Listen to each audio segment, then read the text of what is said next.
Bro, how did you survive this last 2 months of Armageddon? We're carbon dating this shit again. I first of all didn't think that it was Armageddon to begin with. I thought I was getting a 2-week vacation, which turned into a 2-month vacation. Yeah. Hey guys, you only have to lock down for 2 weeks. 2 weeks. Let's make it a month. Hey, we need a month, and we'll see after that. We'll make it a month. Month comes up. This thing may be 18 months. You may have to go on a 1.5 years of lockdown. By the way. Wait a minute. Are you sure about that? Okay. You can all be outside without masks, but only for this particular cause and not that particular cause. If you go outside, guess what? Grandma dies. Enjoy your freedom. And all you want is a haircut. I will say the mask did take 10 to 20 years off of my skin complexion because I got carded everywhere I went. Oh, nice. Yeah. That is good. Listen, these eyes. It's always nice to stay looking young and pretty. These eyes are 20. This smile is like 50. 50-ish.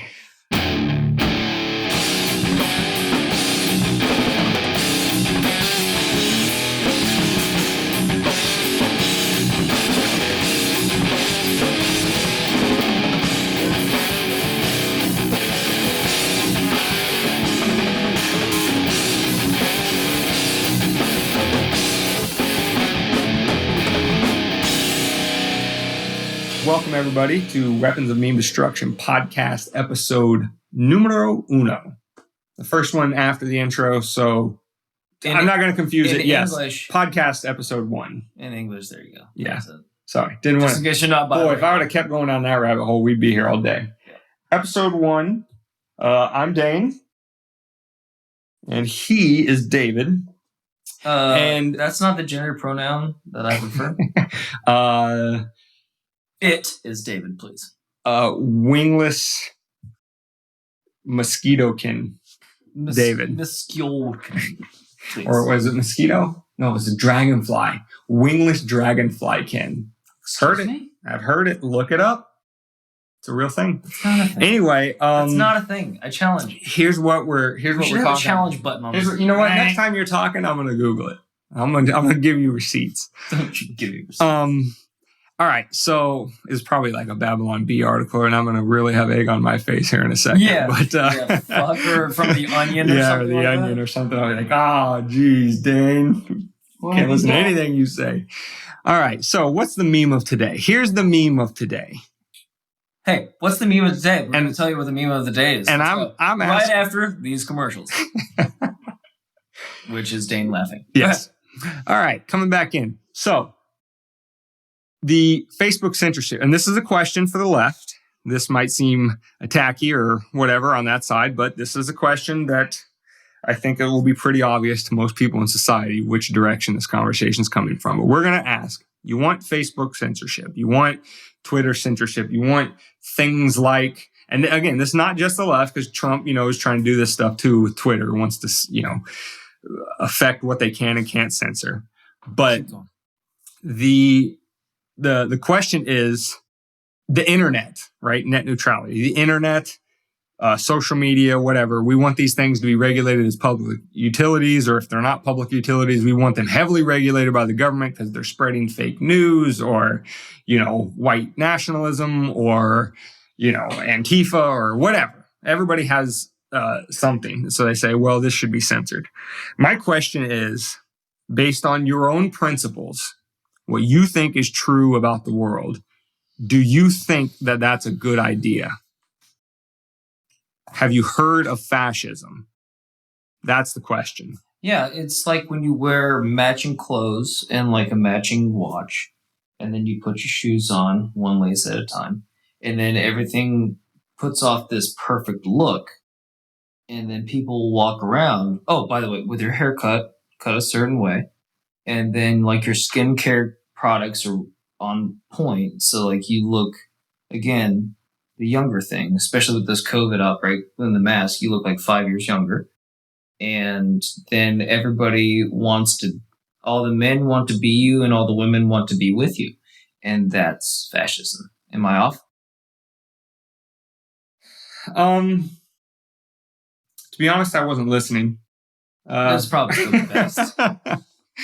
I think you did hit on some points. I just want to add just a little bit of depth to. I was discussing clothing. Yeah, that's it's fashion, right? Oh yeah, I think that's beyond reproach. That's why I said is a part of fashion. Right? That's why I said that you were on target with some points. I think if you don't have a matching uniform, what are we doing here? Yeah, you're all looking crazy. He's trying to find his dragonfly thing. Yeah, I haven't found that yet. We need a third. Anyway, I wanted to get it up. Obviously, this is Wikipedia. You can find your own definition of fascism in Webster's or whatever the case may be. But the general concept is this: you have supreme state power, but not an abolishment of private property. So private business can still exist. It can still run. Ostensibly the profits go to its CEOs or whatever. But really what you have is behind the scenes, the state is saying, okay, company X, Y, or Z, we want you to start producing for the war machine. You're producing for the war machine. It's state control of private industry. Whereas, what's considered to be the polar opposite, communism, where it's not state controlled, allegedly, the people own it or something. Both the concepts are the same. It's still a very finely controlled contingent of people at the top that are making the decisions for, millions and millions of people. And that feature exists in fascism, but that is exactly what asking for Facebook or internet censorship, that's what it's about. You have private businesses, but since the private businesses can violate your First Amendments, but the government can't, we're going to have these tentacles of the government directing the private business to, what to censor versus what not to censor. And they can get away with it because, again, no First Amendment, right? And that's what the keyboard warriors on Facebook always want to remind you of. Hey, Twitter can censor whoever they want. They're a private company. Aren't you libertarians always talking about the private market and yada, yada, yada, as if this is some response to us, as if it's not, those quote unquote private companies are in bed with who? The government. Who writes all of the rules? The government. Who gets elected to write all of those rules despite the American people only, supporting them at under 10%, but they have a 90% reelection rate? Something's off there. Maybe the quote unquote private entities that are in bed with the government who writes all the rules are rigging everything against the rest of us. So it's not a super pro-lefty, private property. What you're saying is they're both in bed, but we're the ones getting fucked. Write it down. Is that a new one? That's a t-shirt. Is that it? Write it down. Yeah. Write it down. That's coming. Are we 2 for 2? I don't know. I don't know. We got to call the Letterkenny folks and ask them. They didn't have that one. Copyright rights or anything. Not that one, but you got to write down the one from the intro episode. So anyway, the question is, on your own principles. You can't wear that one to church on Sunday, though. Is that something you really want to support? Do you really want to support a private company like Facebook who can get away with whatever they want as long as the government writes a rule and says, hey, Facebook, you got to do this. And then Facebook does it, and it ends up violating free speech in one way or another for whichever party's in power. But each party switching back and forth is just going to use this tool again and again against their political foes. That seems like not a very efficient structure if you want peace and harmony in the society. Because if everybody on the left and the right looks at this focal point of the state and is like, man, that thing's got a lot of power. If I get it, I can tell Bob across the street how to live. Even if he doesn't like the way that I want him to live, I can tell him. That's not libertarian. But if Bob's guy wins it, he can tell me how to live. Oh, fuck. Oh, no. Now every election is the biggest election of our lives. Oh, no. Now it's our very existence is being challenged by this other party getting elected. Our team versus their team. Go blue, go blue, go blue. Is that not exactly how this keeps dividing us more and more? Yeah, everybody on both sides of the political spectrum are like, oh man, I want to get rid of this political division. We need to come together. If we work together, everything will be better. Everybody says that.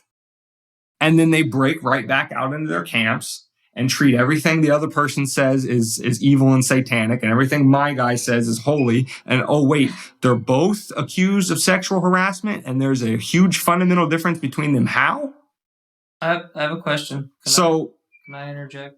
That's just under that framework. Do you want the government controlling, Facebook censorship? But Dane, what about the flat Earth argument, where if people are willing to put up flat Earth videos and they don't get taken down, but when you put up a video discussing your symptoms of COVID, you get taken down and flagged? Go forward, please. How does that apply to my life as an American? That was adorable. This guy, he's got a career in something. I don't know what it is yet, but it's out there. Sheep shaving. It's got to be bigger than this damn podcast. Which is a new thing on Pornhub.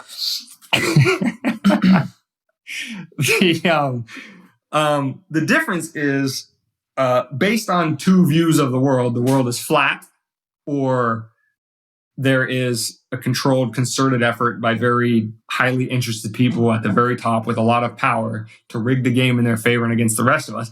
Of those two possible scenarios, I would have to say that human beings tend to act in their own self-interest, and that's why power corrupts and absolute power corrupts absolutely. Because once you have the power to, who cares about the other 320 million people that live in your arbitrarily defined geographic borders? No matter what they want, I'm the powerful guy, so I can do what I want. And if that's a fundamental aspect of human nature, and you create such a power structure for one guy to sit in one seat and write executive orders and change your entire way of life, you think that's a good idea that seat exists at all? Well, no matter who's running for it? We would challenge that notion. And then, again, getting into the more granular detail of Facebook censorship, that's what we're talking about. You want that kind of power to control speech on private platforms and everybody to go, well, they can do it. They're private. No First Amendment. Oh, well, look away. Here's the thing. That might be something to be concerned about. Here's the thing. And I'm just going to lay this one out there. You like it? Keep it. Don't listen to it. I think what happened, just to kind of mitigate some of the heat being thrown on the platforms that we're talking about, I think that when Facebook came out, it came out with MySpace, right? You remember, was it Tom? Was it Tom that was MySpace? It's like, they had to be close in time. I don't remember the exact dates. Maybe MySpace even was out before. Maybe. But I remember Facebook, like when it came out, it was like a high school thing. Like you put your high school in, and which we were in at the time, right? And then weren't they talking about at the beginning, like you couldn't even get a Facebook account unless you had like a college email address, right, or something like yeah. It was for the kids. It was for the youths. They're supposed to get on there and talk to each other, and one thing would lead to another. Then they'd finger fuck and then never talk again. Anyway, why did it turn into like a New York Italian restaurant? Know, sometimes I like to let my inner paisan come out. What of it? What you doing? I'm walking here. Anyway. God bless. But then it turned, like, I don't know when, it was like circa 2006 or 8 when it just became this thing that, like, everyone was on. How could you not be on it? Because it was like LinkedIn. That's how everybody sees you. How are we supposed to see you if you do not go onto Facebook? Yeah. My point being is that I think this was an unforeseen circumstance that they became now not only the place that you have to go to. By the way, they're monitoring your phone and location at all times and selling it off to and partitioning it to whoever for whatever the highest bidder. Put all that shit aside. And then it became where people started to get their news too. And then once that happened, all bets were off. Now it's becoming political. You'd make one comment or you'd post to something, and now it's turned into like this place that you go, this arena that you go to that is full of baby photos, wedding pictures, chicks feeling like they look hot so they take a selfie, dude bros taking videos of their workout, and then political just warfare and division. Yeah. And now I think it's gone so far that to try to pull back the reins, they don't know how to do it yet. So they're just like throwing logs in front of this train to try to slow it down. Okay. I have two questions for you about that, though. Go on. So let's say, because you've painted, and I think with a lot of contemporary facts, so it's not like you're making stuff up or straw manning. Mm-hmm. You've painted a version, or at least a step to the version of the dystopian society that people who don't happen to be as liberty oriented as libertarians are, that happen to look at that idea and say, yeah, you're explaining all the really bad things a private company could do if the government wasn't, keeping a lid on them, Correct. Right? And I think that's a completely valid concern. And it's not one that hasn't been, addressed or examined by, people, again, of my particular persuasion, I think David's as well, that all of the things being equal, and I know not everything is equal, I get that, but all of the things being equal, human beings acting in their own self-interest will do X versus Y depending on the incentives that are in front of them. So my question to the dystopian future is twofold. First of all, what entity in society gives them the power to get away with that? Like if any person could just go and sue Facebook under any legal doctrine that they wanted to, saying, they're doing this or they're harming, my business in this way by letting these false things out there, or any other way that the private society would hold Facebook to account without the government. And yet they keep doing these things that a lot of people are really upset about. But why doesn't it ever change?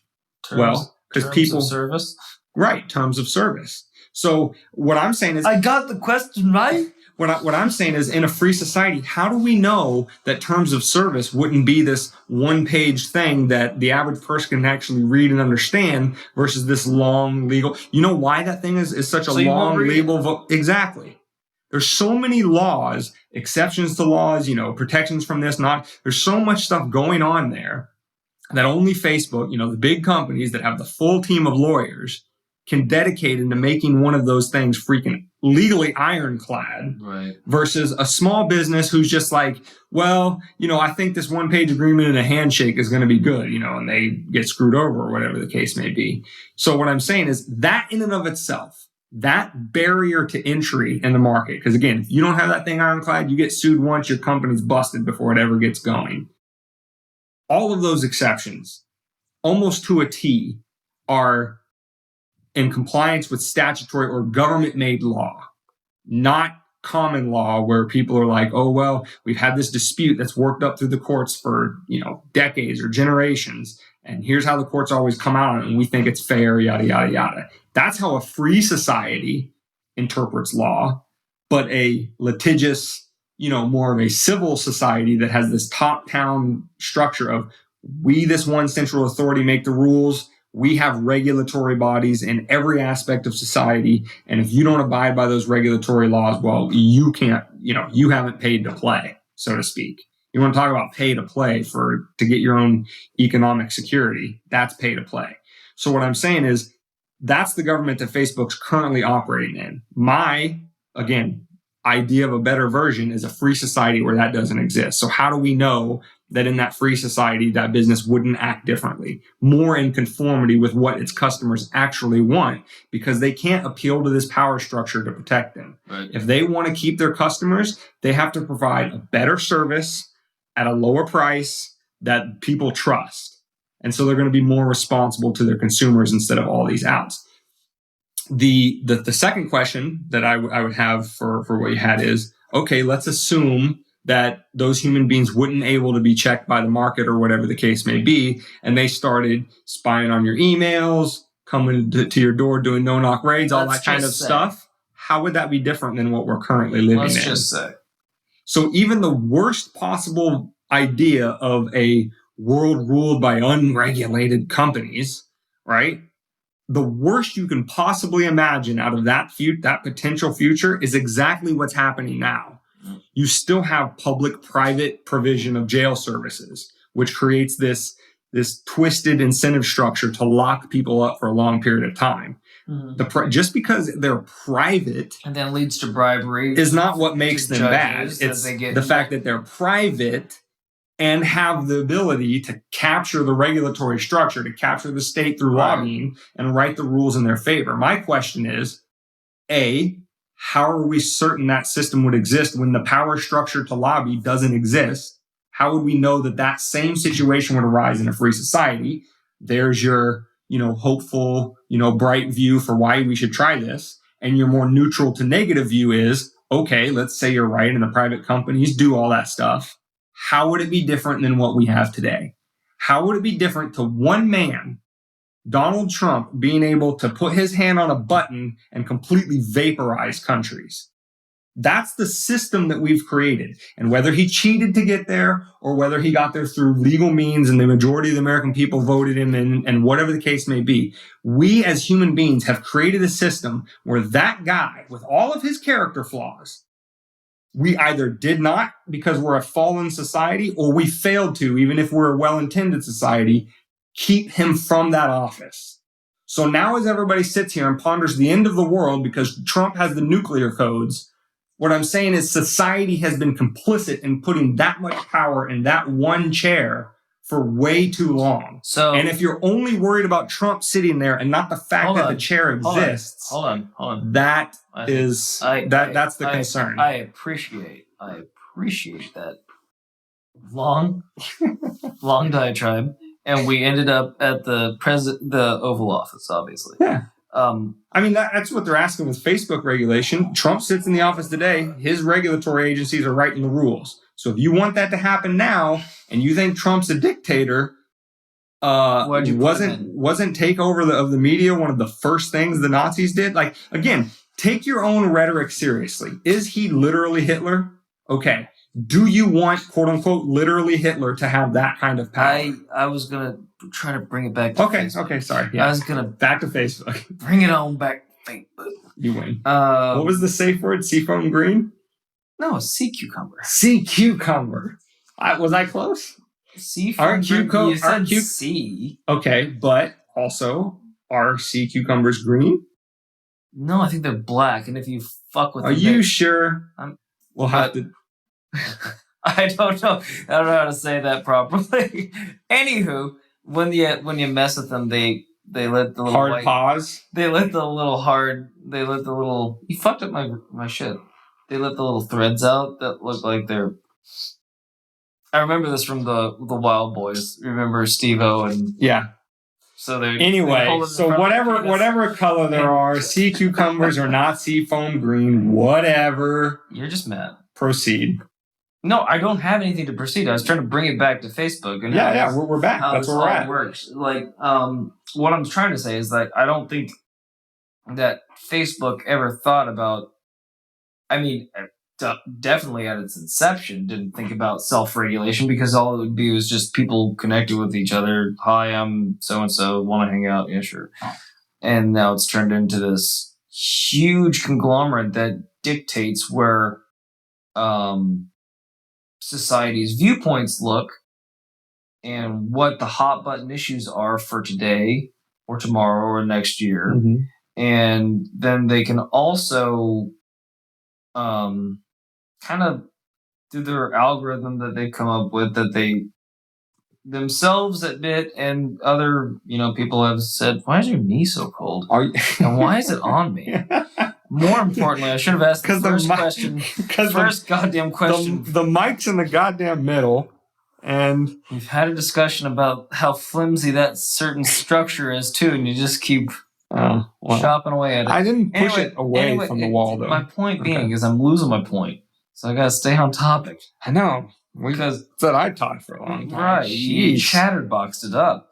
But anyway, so they've reached this point where they're so influential that it always starts off really easy, right? Like, hey, maybe we shouldn't let the white nationalists post hate speech on the Jewish American Syndicate's site. Well, that makes sense. But then eventually that works its way down to, well, we shouldn't let this Republican be able to say his viewpoint on this liberal person's site because that'll incite other people's bad feelings. Or vice versa. Correct. Yeah. Correct. So like we always got to throw that in there because, like I said at the beginning of this episode, we're equal opportunists. If you've taken from this episode that it's heavily favoring one side, I think anybody looking at it objectively would have to agree, and please tell me in the comments why I'm wrong, that the more center left or further left controls a vast array of society. It controls, Hollywood movies, it controls journalism, it controls education at, higher education at universities, it controls narratives all the way down the line. And that's not to say that just this one side has this grand conspiracy to do it. It's saying that no, for whatever reason, the society, the American society has decided that the narratives that it listens to and the people who, form public opinion and all that kind of stuff are going to have a certain persuasion that people agree with. I'm not going to sit here and theorize about why that's the case, but if you have a more left-dominated narrative in things like media and journalism, stuff like that, that's going to be favored. I mean, I think that's clear. Even if we don't say, Trump versus Biden or whatever the case may be, and we just say, think of the concept of flyover country.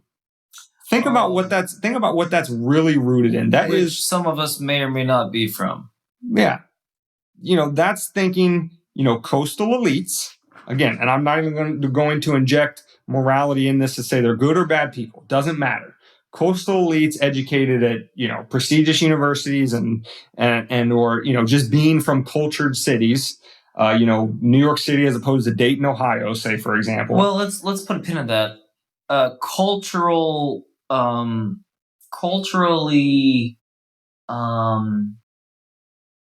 beatified cultures, which is you're truly dominant. Which is to say, the world appreciates your culture, but that's not to say that, right?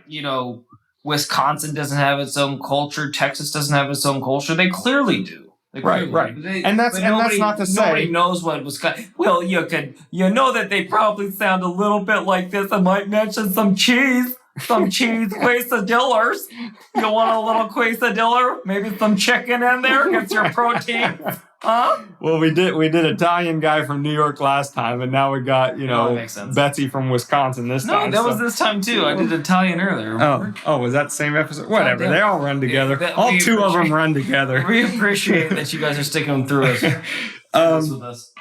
Anyway, I mean, that's exactly the point that you're getting with, or that you were getting to with the impression is, the concept of flyover country is built on just those people over there, right? It's flyover country because you fly over it. Why would you ever go to it? Their opinions don't matter. There's nothing there. Who cares? There's nothing to see. There's no culture to see. There's just wheat fields and cows. And I mean, listen, I'm from Kansas. I joke with people in Florida all the time, say, oh yeah, don't go to Kansas. There's only wheat and cows. I make that joke too. I'm as guilty of this meme as anybody else. And can I make a public service announcement right now, please?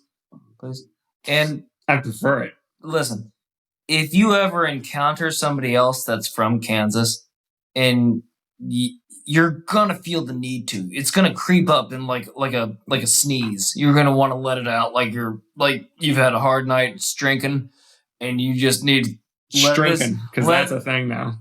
Did I say stricken? Drinking. I will enunciate properly from now on. It's going to feel like you had a hard night drinking and you just need to let this demon out by vomiting.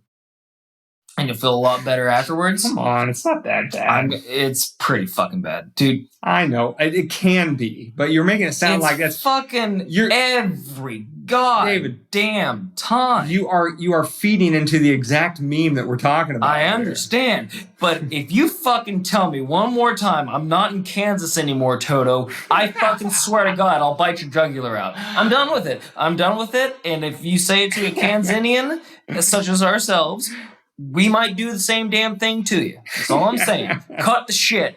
Oz is over. Let it go. I think he's heard that too many times. Back to the regularly scheduled programming. Yeah. I mean, that's... Sorry, I took a sidebar there. Okay. Anyway, yes. Just putting a bow on that thing. You know, the concept of treating an area of the country like it's flyover is either an implicit, if not an explicit admission. Explicit admission that, you know, those are just people that are so different from us. Like, who cares? Don't listen to them. They don't have any valid input on anything. Well, we also feed you fuckers, so suck it. You don't have to think that that this is an accusation that you think that everybody lives in the Midwest is evil, right? That's not what we're saying. What we're saying is that there is just this implicit bias that, and I hate that word, but there's that concept. There's an implicit bias to say that, you know, those people's opinions don't matter. And because they don't matter, we can build up this caricature. We can build up this, you know, Trump supporting whatever, the biggest straw man you can possibly think of to classify an entire region of the country. And just be like, oh yeah, that's where those Trump people live. Those are those red states over there. And that makes it easy to dismiss their opinion. And that's not to say all their opinions are valid, but that's saying that maybe there's something you might learn from them and maybe there's something they might learn from you. But as long as you're just a dumb libtard to them and they're just a, you know, stupid Trump supporter tobacco chewing farmer, that conversation isn't going to happen. And that conversation, going back to what we were talking about, everybody on the political spectrum is afraid for their lives, and sometimes justifiably, because there's so much power in that office. They're worried that if the other side wins, they're in big, big trouble. You ever heard how people talk about Trump on university campuses nowadays or in the media? You know, he's Antichrist. And the right did it to Obama. So again, this isn't, you know, a strictly down the left-right thing. That's just saying for right now, Trump sits there. And the dominance in this culture and society is the left narrative. But lest we forget, before that it was, thanks, Obama. It was, thanks, Obama. Yeah. And then George Bush is a fucking idiot George Bush was Satan, but now he's everything we want a Republican president to be because Trump is so evil. All the liberals are like, oh God, I'd kill a baby to have George Bush back in office. You know how old I was? You know how old I am? I'm old enough to remember people literally painting devil horns on George Bush pictures. Yeah, that's how old we both are. So what I'm saying is, if that's what Satan was, but you've been convinced this is Ultra Satan so resolutely by the prevailing culture that this guy is worse. Okay, I'm saying maybe he's just as bad as Bush, but what I'm saying is, can you think of something worse than Satan? You know what? Because that's what you're doing. This makes for a great action movie. USA has to team up with Satan, the Dark Lord Beelzebub, to fight off Super Satan. In the most unlikeliest of duos, freedom fighters, USA and Satan must fight Super Satan in an all-out battle for freedom. Get your tickets now. By the way, that's our first sponsor. That movie's coming out 2021, December. It's going to be a blockbuster. That was fantastic. Yeah, I'm afraid that Satan versus freedom-loving Americans is exactly the narrative. Super Satan, get the fucking trademark right. Super Satan. That has been, you know, I think that is kind of... Oh, fuck, we got another t-shirt? That is kind of... Two in one fucking episode. Super Satan t-shirt. All right, Netflix special, Super Satan. Man. How can they not replay that little movie quip you just had over and over? Battle for freedom. Okay, anyway. people, this is how capitalism works, baby. It's in real time. We are figuring out who likes us more and more by the episode. We're becoming more like you. Or are you becoming more like us? Very profound. But just anyway, hold on. I want to bow tie this. I want to bow tie this. I want to bow tie this. But like the reason that they shouldn't start, yes, okay. moderating Facebook. So how this started left, but we're going to apply it to left and right. If you're so worried, I just want to get this. I just want to get this point across. Is based on how it works. Like if they start censoring it for you to only see what you want to see, you will stop using that platform. Because the real reason you keep going back to Facebook is to see that everyone agrees with you and that no one opposes you. And when somebody opposes you, guess what? That derives engagement. And that's all that Facebook is after. That's why when you log on and you're a liberal on the East Coast that thinks that curds and whey are the better way to eat than animal meat, and then you see this guy blowing up cattle with a fucking RPG and he's cooking a steak afterwards, that's going to enrage you and it's going to get you to engage. And that's all that it's after is engagement. What we should do? What's up, dog? We should blow up a cow with dynamite? No, we should jump off from this engagement point. And we should just only focus on that, for a short episode. Maybe it'll be another full episode or whatever. But we give it as, because what you just opened a can of worms in a good way. I certainly hope so. For a very in-depth discussion that we should have about what that particular model is capable of doing. Because I think that concern that you just brought up could go either way. Right? You're saying if this company can do this, if your company can do this, maybe I do want this competing power source outside of them, i.e. the state, to make sure they don't get too out of control. They're pretty out of control where they are right now. I don't want to get them too bad. And I'm just worried that if that state isn't there and they are the only power center, right, then who regulates them? And again, all I would want to say to that is, how is that different from what we have today, right? Is the government truly an oppositional force to what Facebook wants to do? That's the first question. Are they really? Are they really stopping it? Are they really regulating it in the way you would want to see? Okay, you say no. Well, who pays for the lobbyists to go up there to Washington and help them write it? Do you think, Joe Blow blog over here that's got 250 viewers, you think he's going to pay for a lobbyist to make sure that the rules don't keep him out of business? Or do you think Facebook's going to be able to go up there, hire their lobbyists, and get it to say, yeah, make sure Joe goes out of business. I want his 250 customers. So if that's what's happening, is the government really a separate power source from Facebook? And if it's not, what you're worried about is already here. So maybe we try something else. Boom. Mic drop. No, you can't. This is a new episode, though. I know. We just splice them together, bro. Oh, people are really seeing that fucking easy. People are really seeing. I mean, I'm sure that company can do it if we can't. But that company, if you like how it sounds, go ahead. Yeah, I mean, the only reason I hesitate to say a company is because as of the day we're recording this, we don't have one yet, and I don't want to say, oh yeah, we're locking in with this name, and then we end up going with another one. It's like, bro, you gave free advertising to a company you didn't even use. So anyway, yes, when we can get them to splice this back in, and now our audience is seeing how the sausage is made. It ain't all pretty in scripts, folks. Sometimes it goes a little off the rail. How the tofu is assembled. Yeah, the concept about how the fundamentals of how everything works, I think that's something we want to dive into in another episode. But ladies and gentlemen, gentles and germs. Are there some other ones? No, please. Okay. All right, I'm going to quit going because hole's big enough already. All right. Thank you very much for listening to Weapons of Mean Destruction podcast episode numero uno, which can be found at number one for all our English-speaking listeners.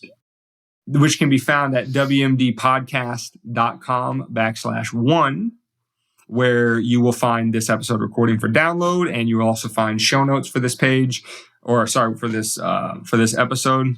where we link to things we talked about, proof for us. And we want you to get in the comments and tell us why we're wrong. So wmdpodcast.com/episode 1. Where else can you find this buttery, soft voice croissants? Buttery podcast croissants thing? Anywhere podcasts are found, hopefully. And if they can't be found there, then don't look there because they can't find them there. Thank you, everybody, and come back for episode